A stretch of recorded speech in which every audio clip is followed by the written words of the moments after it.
Olá, pessoal. Nesse vídeo, nós vamos ver as partes que conectam todos os parágrafos da redação para facilitar na construção do planejamento. Ao perceber que cada parágrafo tem a sua estrutura física exigida dentro, principalmente das competências do Enem, para serem avaliadas, a gente forma uma coluna vertebral que eu chamo de planejamento. Então, vamos ver alguns itens importantes. Para ser pontuada cada competência no Enem, são 200 pontos para cada competência, são 5 competências, certo? Então, o primeiro nível da competência que articula, que é a competência 4, a gente tem não articula informações, ou seja, ele não tem conectivo nenhum, é uma coxa de retalho esse texto. Articula as partes do texto de forma precária, né? Não há uma ligação entre os elementos do texto. Articula as partes do texto de forma insuficiente, né? Começa a se perceber uma articulação, mas ainda não é suficiente para um ensino médio. Articula parte do texto de forma mediana. A mediana é o que começa a se esperar do ensino médio. Ela gera ali 120 pontos dos 200. O nível 4 articula as partes do texto com poucas inadequações, e aí você tem 160 pontos. E o esperado, né, o perfeito, articula bem as partes do texto quando você tem aí 200 pontos. Vamos entender o que será avaliado. São avaliados nessa competência os parágrafos, os elementos coesivos, né, os elementos que fazem a ligação interparágrafo, né, ou seja, de um parágrafo para o outro, e os intraparágrafos, que são os elementos que estão dentro do parágrafo. Por exemplo, toda vez que eu colocar um ponto continuativo, antes de eu começar a minha oração, eu tenho que colocar um conectivo. E aí já é avaliado. Se eu saio de um parágrafo para o outro, eu coloco um conectivo na frente. O único parágrafo que não tem conectivo ao iniciar é a introdução. Logo, porque não está conectando a nada, né? Ela está iniciando algo. Todos os 3 ou 4, dependendo se você vai fazer uma redação com 4 ou 5 parágrafos, né?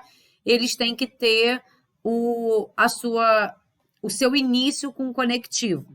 Quantidade de elementos coesivos é avaliado. A repetição e a inadequação.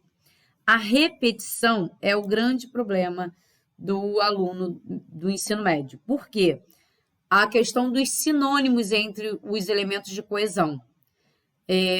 Existem elementos que são bem parecidos, né? E também, se você utiliza vários elementos com sinonimia dentro de uma estrutura só, você vai perdendo seus pontos. Significa que você não tem uma gama suficiente de conectivos, né? Você não sabe utilizar tão bem os conectivos a ponto de se afastar do que se espera do ensino médio, ficar um pouco acima. Na competência 3 é que nós vemos as escolhas de registro, que tem a ver com um pouco dos sinônimos. Então, a gente vai pensar numa redação, como a gente já vem traçando, uma redação de 4 parágrafos, onde a primeira é a introdução, apresenta a tese e os argumentos principais. O segundo parágrafo é a elaboração do primeiro argumento, que já foi mencionado aqui na introdução, elaboração do segundo argumento, que também já foi mencionado aqui na tese, né, na sua introdução. Se tivessem 3 argumentos aqui, teria que ter mais um parágrafo aqui no meio entre a conclusão, né, e o segundo desenvolvimento. Como só há 2 argumentos aqui, nós temos 2 parágrafos de desenvolvimento. E a conclusão, que é a retomada da tese e a solução dos problemas que você veio mencionando ao longo do seu texto. Daí a gente tem por etapas, né, vista por cima, o que seria uma redação propriamente dita. Introdução, segundo parágrafo aqui, desenvolvimento 1, terceiro parágrafo, desenvolvimento 2 e conclusão, ok? No próximo vídeo, nós veremos os elementos de coesão, os elementos que dão fluência no texto, onde eles devem ser colocados e qual a importância deles dentro de toda a estrutura para valorizar a coluna vertebral, chamada de planejamento textual. Então, até lá!